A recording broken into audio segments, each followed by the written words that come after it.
প্রভু যীশু মসির নামে সবাইকে জয় যিশু। আজকে প্রভুর একটা বাক্য শুনবো, আর এই বাক্য শোনার মাধ্যমে আমি বিশ্বাস করছি যে আমরা সবাই প্রভু আমাদের আশীর্বাদ করবেন এই বাক্য শোনার মাধ্যমে। হালেলুয়া।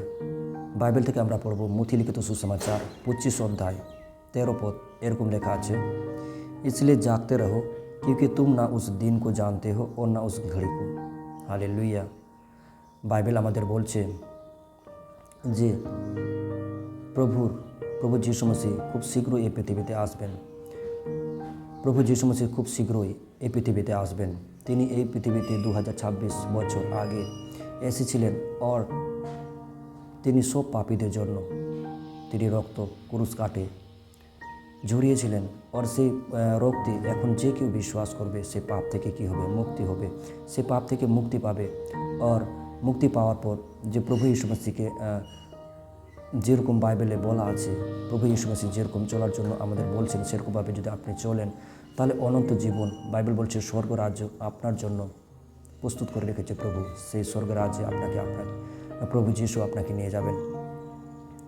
আর প্রভু বলছে যে তিনি খুব শীঘ্রই এই পৃথিবীতে আসবেন। আমি প্রথমে যেটা বললাম যে প্রভু যীশু মসিহ পাপীদের জন্য এসেছিলেন, কিন্তু প্রভু যীশু মসিহ যে বলছেন যে আমি খুব শীঘ্রই আসব, এখন তিনি সে পাপীদের জন্য আসবেন না, সে ধার্মিক লোকেদের জন্য আসবেন।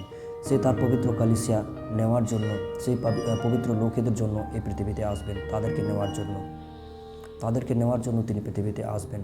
আর সেটা হবে যেরকম লেখা আছে, इसलिए जागते रहो। ওটার জন্য আমাদেরকে বলছে তোমরা জেগে থাকো, কারণ সেই সময়, সে ঘড়ির সেই সময়ের কথা তোমরা জানো না। সেটার জন্য তোমরা জেগে থাকো আর প্রার্থনায় থাকো, আর তোমাদের জীবন পবিত্র রাখো, যেন আমি যখন আসবো তোমাদেরকে যেন আমি নিয়ে যেতে পারি। হালেলুয়া।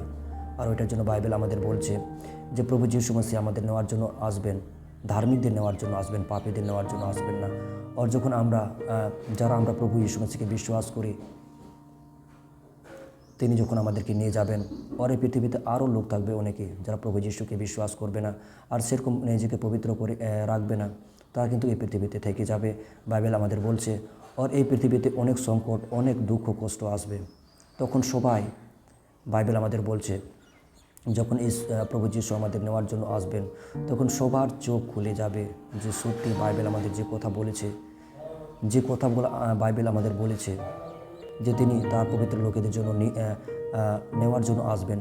তারা সবাই তার দুটি চোখ দিয়ে সবাই সেই দৃশ্যটা সবাই দেখবে, সেই ভয়ঙ্কর দিনটা সবাই দেখবে। আর তখন সবাই বিশ্বাস করবে, কিন্তু তখন বিশ্বাস করে কোনো কিছু হবে না, কারণ সবার সময় কিন্তু পড়ে থাকে না। আর ওটার জন্য আমাদের বলছে, বাইবেল আমাদের বলছে যে বিশ্বাস করো, তুমি সেই সময়টা জানো না কখন প্রভু যীশু এই পৃথিবীতে আসবেন। ওটার জন্য আমরা যারা প্রভুতে বিশ্বাস করব, যিশুতে বিশ্বাস করব যে প্রভু যীশু মসিহ এসেছিলেন আর আমার পাপের জন্য তিনি মৃত্যু বরণ করেছিলেন, প্রভু যীশু তাদের জন্য আসবেন আর তাদের নিয়ে যাবেন। ওইটার জন্য এই বাক্য আমাদের এরকম मथी-लिखित सुसमाचार 25 अध्याय 13 पद লেখা আছে, इसलिए जागते रहो क्योंकि तुम ना उस दिन को जानते हो ना उस घड़ी को। আর এটার জন্য প্রভু আমাদের বলছেন সেই সময় আর সেই ঘড়ির তোমরা জানো না। ওইটার জন্য সময় ও সময় নিজেদের পবিত্র রাখো, আর যেন প্রভু তো আপনাদের সবাইকে নিয়ে যেতে পারেন। হালেলুয়া। প্রভুর